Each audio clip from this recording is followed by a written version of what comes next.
The rattle of ancient machinery echoed through the cryostasis chamber as Commander Iridian Frost's eyes snapped open for the first time in 237 years. Pain shot through every cell as his nervous system reactivated.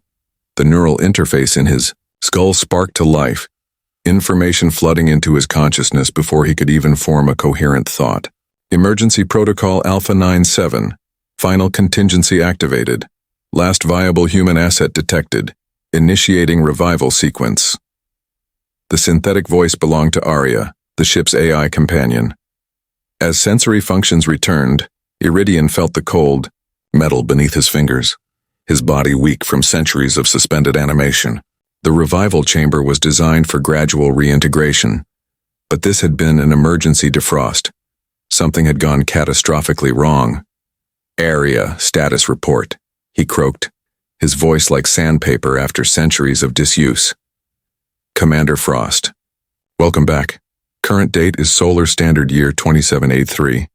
You are aboard the TSS Armageddon, last surviving vessel of Earth's Vanguard fleet. All other cryopods have failed. You are the last surviving human soldier in this sector of space. Iridian tried to sit up, his augmented muscles struggling against atrophy. The room spun as he processed Arya's words. The mission had been simple.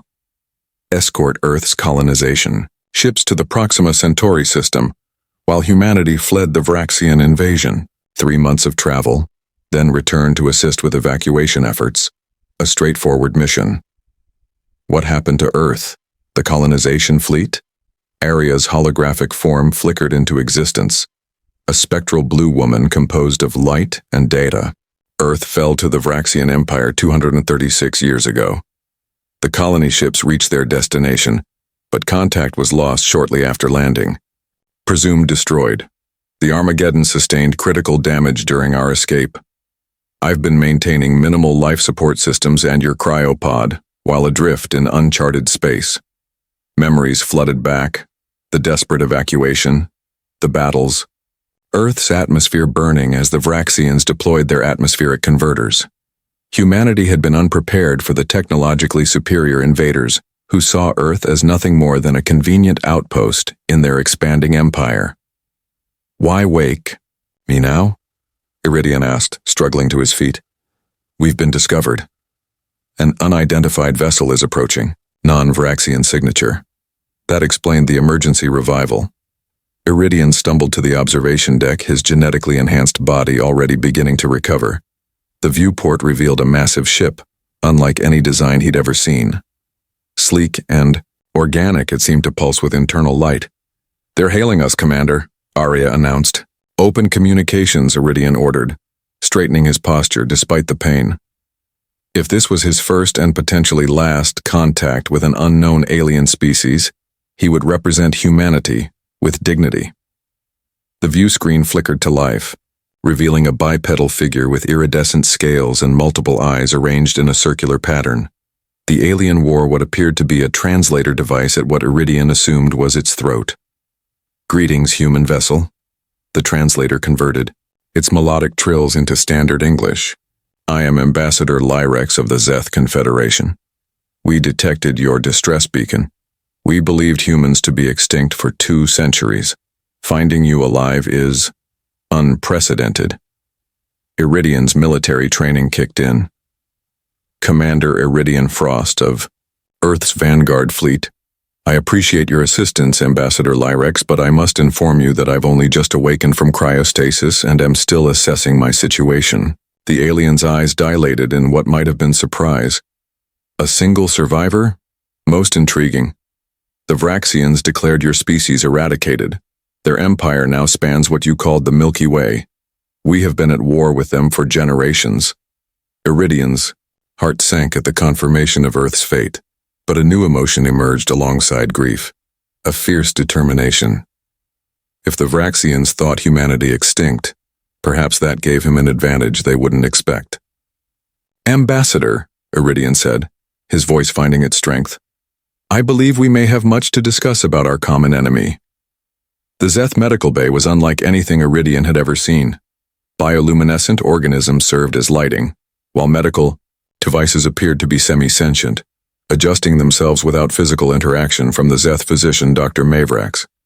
Remarkable, Dr. Mavrax chittered as he examined Iridian's neural augmentations. Your species managed to integrate technology with biology in ways even we haven't achieved. The Vraxians were wise to fear humans. Iridian sat patiently as the alien doctor treated his cellular degradation from the imperfect cryostasis. Fear us? We were defenseless against their weapons. Perhaps militarily, Mavrax conceded, his six-fingered hand waving dismissively. But the Vraxians are a stagnant species. They conquer rather than innovate. Humans, from what our historical archives show, evolved more in 1 millennium than the Vraxians did in 10. Your adaptability terrified them. Aria's portable projection unit flickered beside Iridian. The doctor's assessment aligns with my analysis of Vraxian behavior during the invasion. They specifically targeted research facilities before military installations. This perspective shifted something in Iridian's understanding of the war.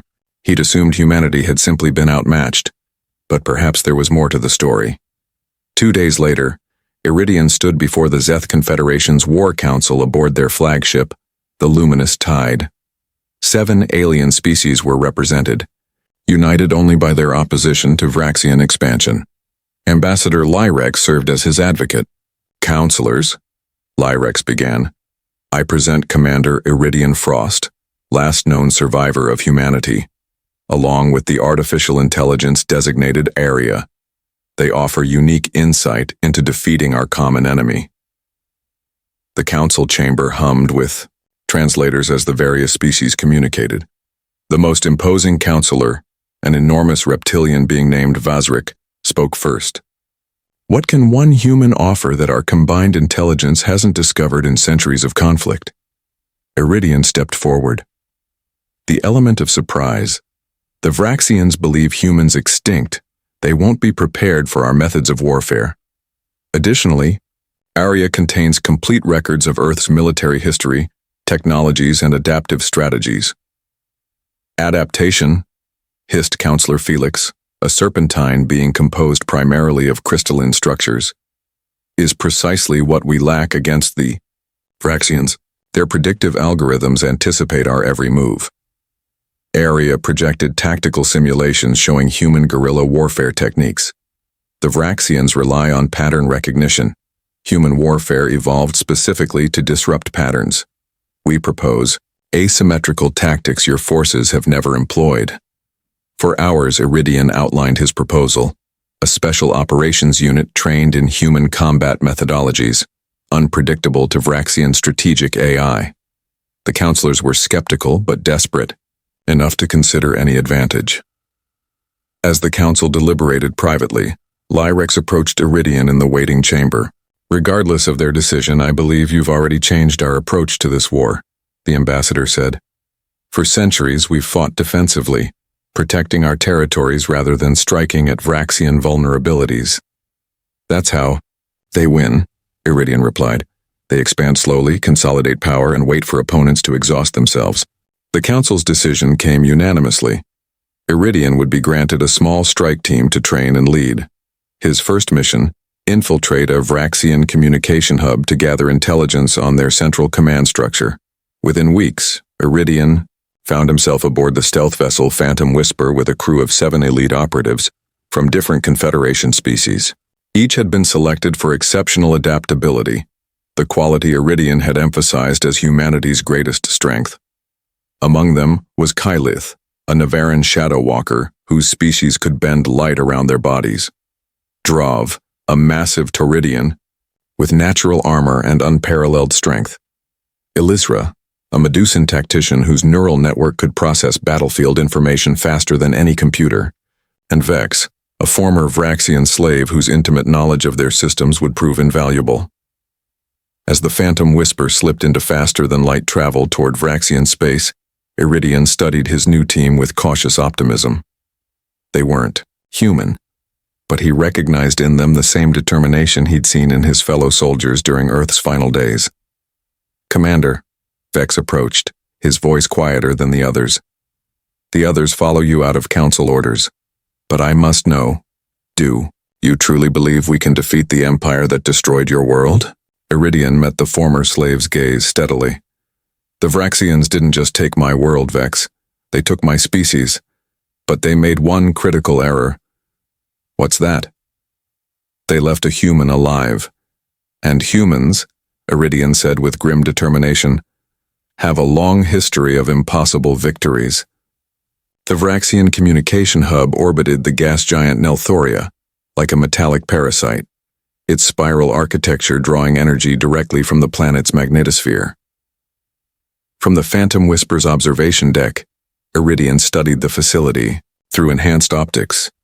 6 heavily armed defensive platforms surrounded it, each capable of vaporizing vessels 10 times their size. Their patrol patterns are precisely as predicted, Elizra noted, her crystalline eyes shifting through spectrum analysis. Vraxians value efficiency above all else, which makes them predictable, Iridian replied. Area, show me the approach. Vector again. The AI projected a 3-dimensional tactical display. The electromagnetic disturbance from the planet's north pole creates a sensor blind spot every 47 minutes lasting approximately 90 seconds. If we synchronize our approach with this phenomenon, we can reach the maintenance dock undetected. Kylith, whose shadowy form seemed to constantly shift at the edges, moved beside Iridian. Even with the blind spot, their automated defense systems will detect our mass. Not if we're not there to detect, Iridian countered, revealing specialized equipment he'd designed with Confederation engineers. These gravity disruptors will bend their sensor readings around our insertion shuttle. Old human tech, repurposed, with your advanced materials. The plan was audacious, perhaps suicidal by Confederation standards, but that was precisely why it might work.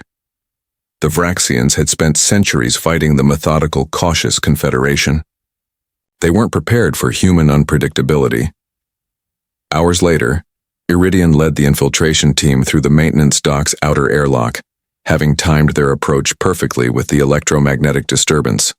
Vex interfaced with the Vraxian systems, his neural implants remnants of his enslavement giving him access to base schematics. Central data core is 16 levels down, Vex whispered. Heavy security protocols, but I can mask our biosignatures temporarily. The team moved through the station like ghosts. Kylith scouted ahead, nearly invisible in the shadows, while Drav carried the specialized data extraction equipment needed for their mission. Iridian moved with the fluid precision of his special forces training, his augmented reflexes processing every detail of their surroundings. They encountered their first patrol on level 7, 3 Vraxian sentries performing routine security checks. Iridian signaled for the team to hold position as he assessed the situation. A direct confrontation would trigger alarms. Elizra, he whispered, can you create a distraction 3 junctions down?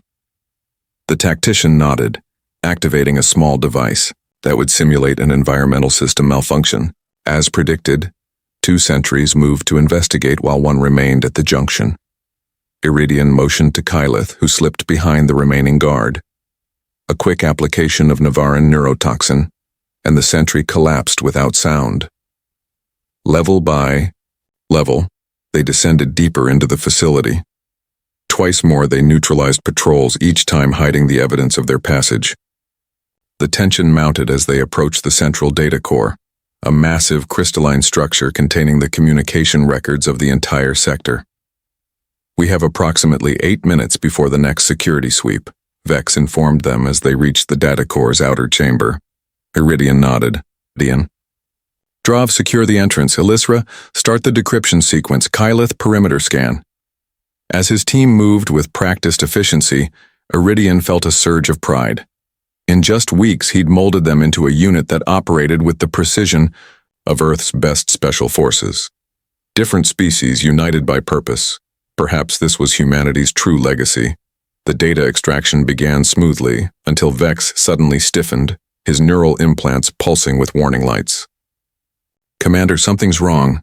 The system is initiating a security protocol I've never encountered. Before Iridian could respond, the facility's lighting shifted to combat status. A synthetic voice announced in the harsh clicking language of the Vraxians. Anomaly detected. Security containment initializing. We've been compromised, Iridian announced calmly. Elizra, extraction status? 63% complete. Need at least 2 more minutes. Drav, defensive positions. Kylith, prepare for emergency extraction. Protocol.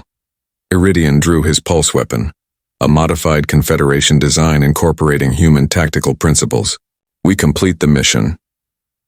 The first wave of Vraxian security forces arrived precisely when Iridian had calculated they would. 6 heavily armored soldiers with disintegration rifles. But Iridian had positioned his team strategically, using the chamber's architecture against the attackers. What followed was a demonstration of why humans had been feared. Where Confederation forces would have retreated, Iridian pushed forward. Where Vraxians expected defense, they received offense. 3. Security officers fell before they could fire a single shot. Extraction complete, Elizra announced. Fall back to extraction point, Iridian ordered, deploying a series of proximity mines, another human innovation the Confederation had quickly replicated, to cover their retreat. As they fought their way back to the maintenance dock, alarms blaring around them, Vex revealed what he'd discovered in the data core. Commander, there's something you need to know. According to these records, the Vraxians didn't destroy all the colony ships. At least one reached its destination. Iridian felt a surge of hope amid the chaos. You mean, yes, Vex confirmed as they reached the extraction shuttle. There may be other humans alive in the galaxy. 3 days after the raid, Iridian stood before the Confederation War Council again, but this time as a hero rather than a curiosity. The infiltration had yielded more valuable intelligence than months of conventional reconnaissance operations.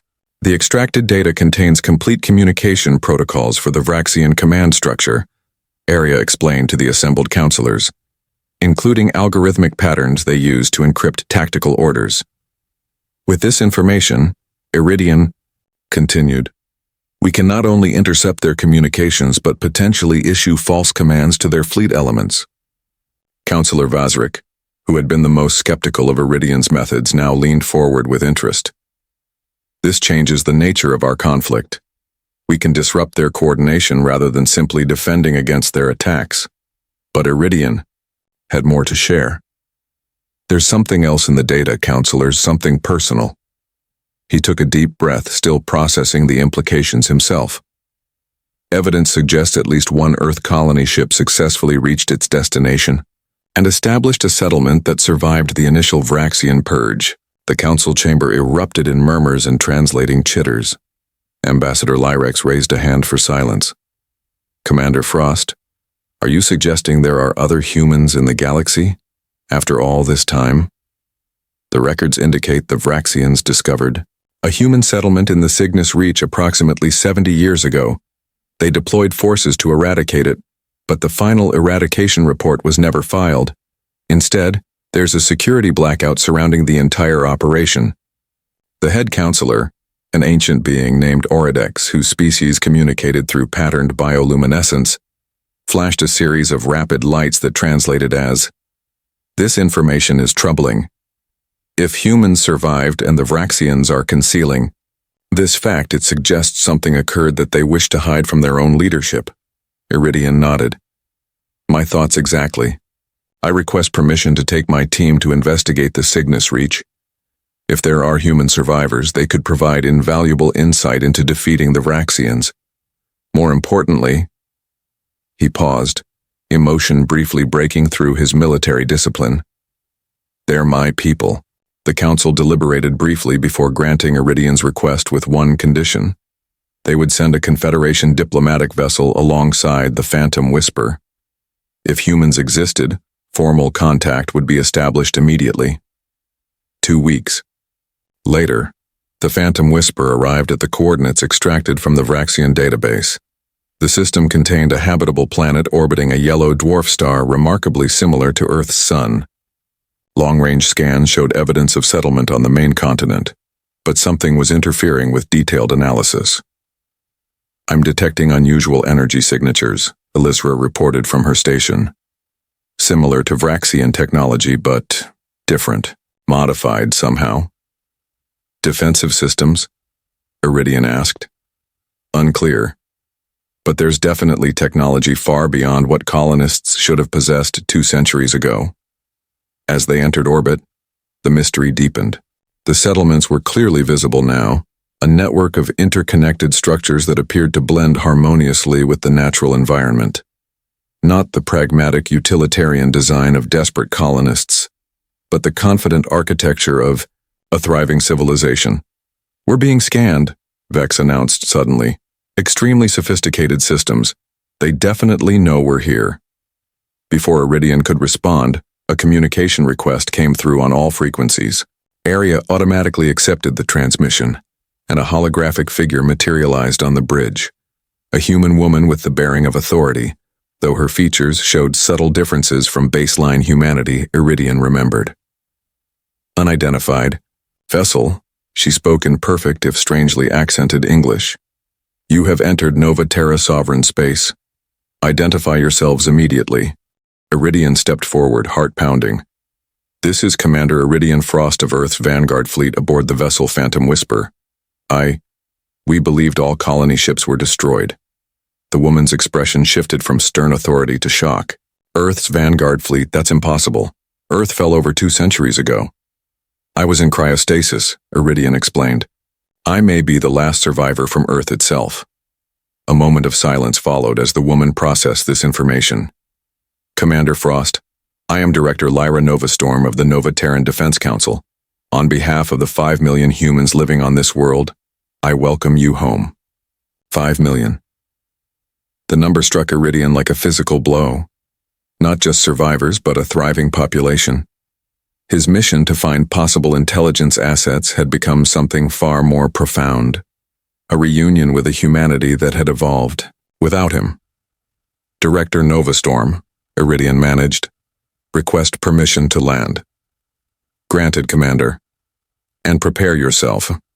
The Earth you remember lives on here, but we've become something more than what we were." The Vraxians learned that lesson the hard way. Nova Terra's capital city of Phoenix Rise defied Iridian's expectations. Instead of the desperate frontier settlement he had imagined, he found a metropolis that seamlessly integrated advanced technology with natural environments. Massive trees served as living structures, genetically modified to grow into habitable spaces, while quantum computation networks were built directly into the cellular structure of specially cultivated crystalline plants. "Your people adapted to this world rather than forcing it to adapt to you," Kyleth observed as their shuttle descended toward the central diplomatic platform. "Not exactly how we approached colonization in my time," Iridian admitted. Director Novastorm greeted them personally, accompanied by what appeared to be a security detail, though their integration with the environment made them nearly invisible, until they moved. Up close, Iridian noticed the subtle differences in the Nova Terrans. Slightly different bone structure, eyes adapted to the planet's particular light spectrum, skin with a faint luminescent quality. 200 years of adaptation to higher gravity and different solar radiation will change a species, Novastorm explained as she led them through the city. "We've also embraced directed evolution, genetic modifications to help us thrive here. You've advanced far beyond Earth's technological level before the invasion," Iridian noted, observing devices that seemed to function through thought alone. Novastorm's expression darkened. "Necessity.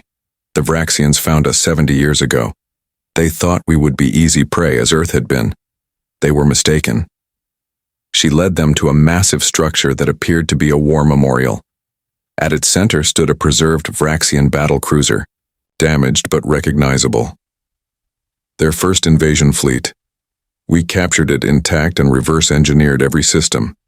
When their main force arrived, we were ready." Iridian struggled to reconcile this reality with everything he knew about Vraxian military superiority. "You defeated a Vraxian armada? How?" "By becoming something they couldn't predict," replied a new voice. An elderly man approached, walking with the assistance of what appeared to be a partially integrated exoskeleton. Novastorm bowed slightly in deference. "Commander Frost, this is First Guardian Orion Starstrider. He led our defense during the Vraxian assault. We combined human adaptability with technology we developed specifically to counteract Vraxian advantages," Starstrider explained. More importantly, we evolved beyond the limitations the Vraxians expected.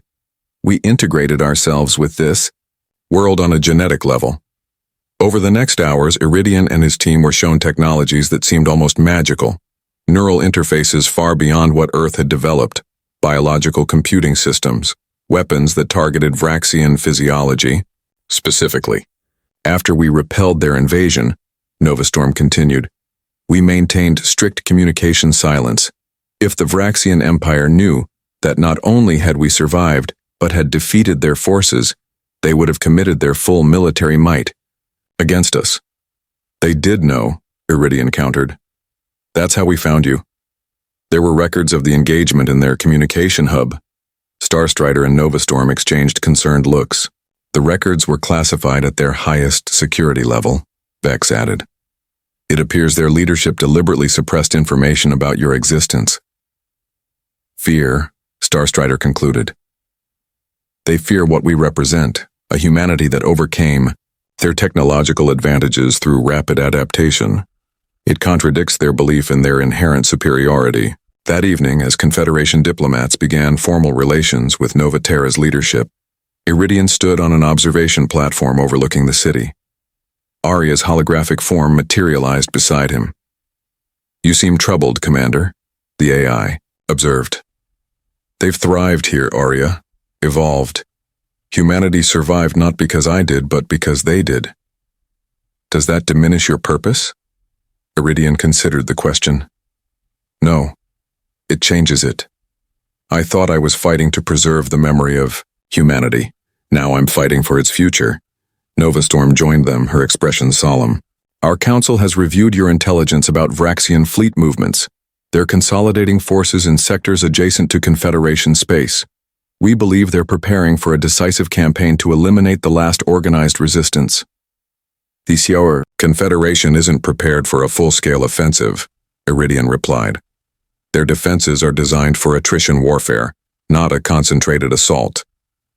Which is why we've made a decision, Novastorm said. Nova Terra will join your alliance. Officially, publicly, we'll reveal ourselves to the Vraxians and force them to split their attention. That's an enormous risk, Iridian cautioned. You've survived by remaining hidden. Hidden but not free, she countered. Our scouts have been mapping Vraxian territories for decades. We know they're expanding in our direction. Confrontation is inevitable. Better to choose its timing than wait for discovery. Novastorm activated a holographic display showing Nova Terran military assets, vessels with technology that combined Vraxian principles with uniquely human innovations, weapon systems unlike anything Iridian had seen. We've been preparing for this war since they first found us. When we join the Confederation's fight, we bring not just our technology, but a psychological weapon the Vraxians fear more than any battlecruiser. Proof that humanity cannot be eradicated, only transformed. Iridian saw in that moment how his role had shifted.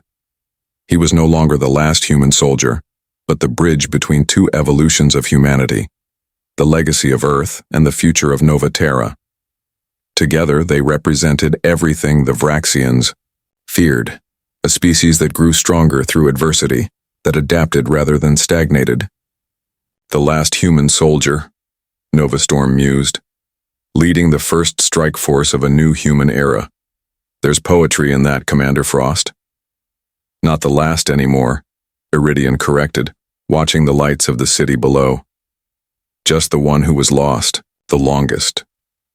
The Vraxian High Command facility dominated the artificial moon orbiting their throne world, Vexus Prime. For millennia, it had stood as the unassailable center of their empire, a monument to their belief in their own invincibility. No enemy had ever penetrated its defenses. No opposing force had ever presented a genuine threat to the Vraxian dominance of the galaxy, until today. The combined Confederation Nova Terran fleet materialized from hyperspace in perfect formation. Over 800 vessels ranging from massive Nova Terran biotech dreadnoughts to agile Confederation strike cruisers. At the vanguard flew the Defiance, a ship specifically designed for this mission, with Commander Iridian Frost at its helm. Vraxian detection systems have identified our presence, Area reported calmly. Their defense grid is activating. Estimated response time 47 seconds. Iridian surveyed the tactical display where the complex battle plan, months in preparation, was already in motion. Deploy the first phase disruptors. Across the fleet, specially designed Nova Terran vessels released swarms of microscopic machines derived from both human and Confederation technology. The disruptors targeted the communication frequencies used by Vraxian command systems, creating a cascade of contradictory orders throughout their defense network. They've never faced a coordinated attack of this magnitude, Director Novastorm observed from her position beside Iridian. In the months since Nova Terra had revealed itself to the Confederation, she had become one of Iridian's closest allies and friends. Their command structure isn't designed for rapid adaptation. That's been their weakness from the beginning, Iridian replied, watching as confusion spread through the Vraxian defense fleet. They conquered through overwhelming force, not tactical flexibility. The battle unfolded according to the unpredictable patterns Iridian had designed, a strategy that combined classical human military doctrine with Nova Terran innovations and Confederation resources. Where the Vraxians expected direct confrontation, they found evasion. Where they reinforced their lines, the Allied fleet struck elsewhere. Second phase initiating, announced Elizra from the tactical station. Over the past year, Iridian's original strike team had become senior officers in the combined fleet, each bringing their unique strengths to the unified command. The second phase deployed Nova Terra's most closely guarded weapon, artificial quantum entanglement fields that temporarily disrupted the Vraxian ship's navigational systems. Vessels that had relied on absolute positional certainty suddenly found themselves unable to coordinate their movements. Collisions occurred throughout their formation as panicked commanders tried to compensate. Extraction team reports ready for deployment, Vex announced from communications. This was the most critical element of the plan and the most dangerous.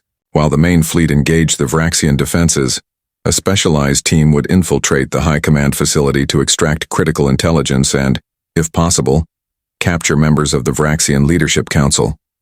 Launch when ready, Iridian ordered, then turned to Novastorm. The Defiance is yours, Director. I'm joining the extraction team.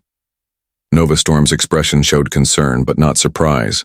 They had argued about this decision for weeks. The fleet needs its commander, Iridian, the male. Fleet has you, he countered. This mission needs someone who remembers Earth as it was, someone who can speak for those who were lost. Minutes later, Iridian's stealth insertion craft slipped through the chaos of battle toward the facility. Accompanying him were Kylith, whose shadow-walking abilities would be crucial for infiltration, Drav, whose strength would be needed for the security systems, and a team of Nova Terran specialists whose genetic modifications included adaptive camouflage. The insertion proceeded, with precision born of countless drills and simulations.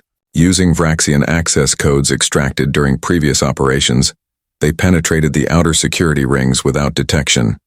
The facility's interior was a maze of restricted areas, each more heavily guarded than the last. Central Command is 3 levels down, Kylith reported after scouting ahead. Heavy Vraxian presence, including members of their elite Death Guard. Iridian nodded, checking his specialized weapon, a Nova Terran design that targeted Vraxian neural pathways with precision. Proceed according to plan. Non-lethal measures where possible. We need prisoners for the tribunal. The confrontation with the Death Guard came sooner than expected. 8 of the massive Vraxian elites, each standing nearly 3 meters tall, and encased in living armor that adapted to attacks, blocked their path to the command center. In Iridian's era, a single Death Guard could annihilate an entire human platoon. But this was not Iridian's era anymore. The Nova Terran specialists moved, with impossible speed, their modified bodies blurring as they engaged the guards at close quarters. Kylith slipped between dimensions, appearing behind the Vraxian formation to disable their commander with neurotoxin. Drav absorbed punishment that would have killed a normal being, drawing fire away from the others. And Iridian, the last soldier of old Earth, brought 2 centuries of grief and purpose to bear. His augmented reflexes, enhanced further by Nova Terran medical technology, allowed him to move between the massive guards with precision that disoriented them. They were trained to fight enemies who feared them, not one who had spent centuries preparing for this moment. Within minutes, the Death Guard lay neutralized, and the path to the command center stood open. Inside, they found what intelligence had promised: the Vraxian High Command, 7 ancient members of their species whose decisions had shaped the Empire for centuries. They stared at the intruders with compound eyes that registered shock, an emotion Vraxians rarely experienced. "Impossible," hissed the central figure in the Vraxian language. "Humans were eradicated." "Clearly not," Iridian replied through his translator, stepping forward. "I am Commander Iridian Frost, formerly of Earth's Vanguard Fleet, now representing the combined forces of the Confederation and Nova Terra. You've breached our sanctum only to die here," another counselor threatened. "Our reserve fleets are already mobilizing. This attack is suicide." Iridian smiled coldly. "This isn't an attack, it's a delivery." He activated a communication device, and Arya's voice filled the chamber. "Transmission successful, Commander. The Vraxian military network has been compromised. The Novaterran virus is rewriting their command protocols as we speak."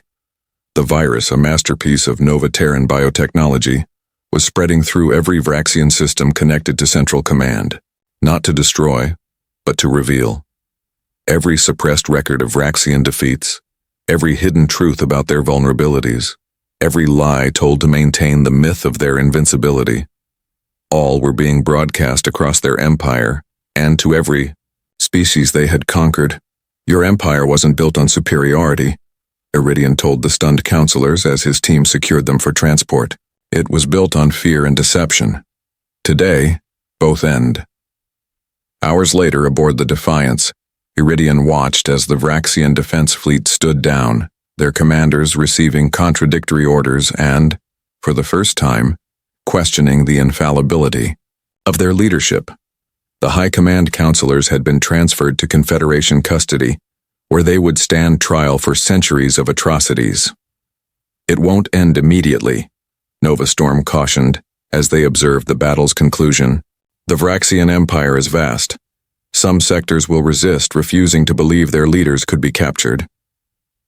"But the foundation is cracked," Iridian replied. "Species they've subjugated for generations will see their weakness. The myth of Vraxian invincibility died today." Later, in his private quarters, Iridian reviewed the final casualty reports with a heavy heart. Victory had come at a cost. Hundreds of Confederation and Nova Terran lives lost in the assault. Each name weighed on him, adding to the burden he had carried since Earth's fall. Arya's hologram appeared beside him. "The Confederation Council is requesting your presence at the victory ceremony, Commander, as is the Nova Terran leadership." Iridian nodded absently, still scrolling through the names of the fallen. "Did we do the right thing, Arya? Bringing Nova Terra into this war when they might have remained hidden? Safe?" "You didn't bring them into the war, Commander," the AI responded. "You gave them the opportunity to choose their own path. Their survival was never going to remain a secret forever." Iridian looked out at the stars, the same stars he had known 2 centuries ago, though he viewed them now through eyes that had seen both humanity's fall and its resurrection. "I was prepared to be the last," he said quietly, "to carry Earth's memory alone. Finding Nova Terra changed everything." "Perhaps that was always your purpose," Arya suggested. "Not to be the last human soldier, but to be the bridge between what humanity was and what it has become." The door chimed and Director Novastorm entered. She had discarded her formal uniform for more comfortable attire, though the subtle luminescence of her adapted skin gave her an ethereal quality in the dim light. "The Confederation representatives are requesting a formal statement about what happens next," she said. "They're already discussing the redistribution of Vraxian territories and resources." Iridian shook his head. "That's exactly how the Vraxians built their empire. Conquest followed by exploitation. If we follow the same path, we become what we fought against." Novastorm's expression softened. "That's why they need you, Iridian. You remember a humanity before the fall, before the struggle for survival hardened us. Nova Terrans adapted to survive, but you carry the ideals of Earth. Together, they walked to the observation deck where representatives from 27 species had gathered, the complete Confederation alliance plus newly liberated peoples seeking to join. As Iridian entered, a hush fell over the assembly. "Commander Frost," announced the Confederation's High Counselor Oridex, "the Allied forces request your guidance as we enter this new era." Iridian stepped forward, feeling the weight of history upon his shoulders. 2 centuries ago, he had been merely one soldier among billions. Now he stood as a living bridge between eras. "I've been called the last human soldier," he began, his voice calm but carrying throughout the chamber. But that title was never accurate. Humanity didn't end with Earth's fall. It evolved, adapted, and persisted on Nova Terra. And in the Confederation, I found allies who share the values Earth once held dear: cooperation, diversity, the right of all sentient beings to determine their own destiny. He gestured toward the tactical display showing the defeated Vraxian forces. "We didn't win this war through superior firepower or better technology. We won because we adapted while the Vraxians remained static. They built an empire on fear and subjugation, a foundation that couldn't withstand the truth." Iridian turned to face the assembled representatives directly. "If we simply divide their territories as spoils of war, we perpetuate their legacy. Instead, I propose we offer every world in the former Vraxian Empire the same choice that brought us together, the opportunity to join our alliance as equals, or to chart their own independent course." Murmurs spread through the assembly. Such an approach defied millennia of galactic conquest traditions. Resources that could strengthen the Confederation would be left to formerly subjugated worlds. "Some will choose poorly," Iridian acknowledged. "Some may even become threats in time, but imposed freedom is just another form of control. Earth taught me that lesson long ago before the Vraxians came. True, civilization begins with choice." The debate that followed lasted for hours, with passionate arguments from all sides. Throughout it all, Iridian stood firm, supported by Nova Storm, and surprisingly, by several Confederation species who had once been victims of similar conquests. In the end, the Assembly voted to adopt what would later be called the Frost Doctrine, the principle that no world would be claimed by right of conquest, but that all would be offered membership in a new galactic concordat, built on mutual defense and cooperation. 3. Days later, as the first diplomatic missions departed for formerly Vraxian worlds, Iridian found himself again on the observation deck, watching the stars. His original team joined him: Kylith, Drav, Elisra, and Vex, along with Novastorm and Arya. "What will you do now, Commander?" Vex asked. "The war that defined your existence is over." Iridian considered the question. For 2 centuries, revenge and preservation had driven him. Now those motivations were gone, replaced by something he hadn't anticipated: hope. "Nova Terra has invited me to help establish a historical archive," he said, "to ensure that Earth's legacy, its triumphs and its mistakes, informs humanity's future." "A worthy purpose," Kylith observed, "but is it enough for a warrior?" Iridian smiled. "I was never just a warrior, Kylith. None of us are. We're defined by what we choose when the fighting ends." He turned to face his comrades. Beings from different worlds, different evolutionary paths, united by a shared vision of the future.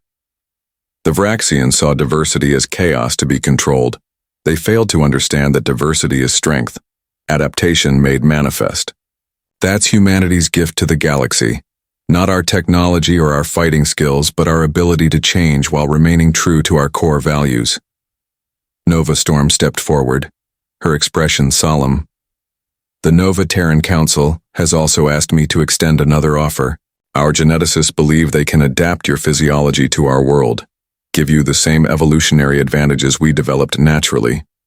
You could truly become part of our future, not just a guardian of our past."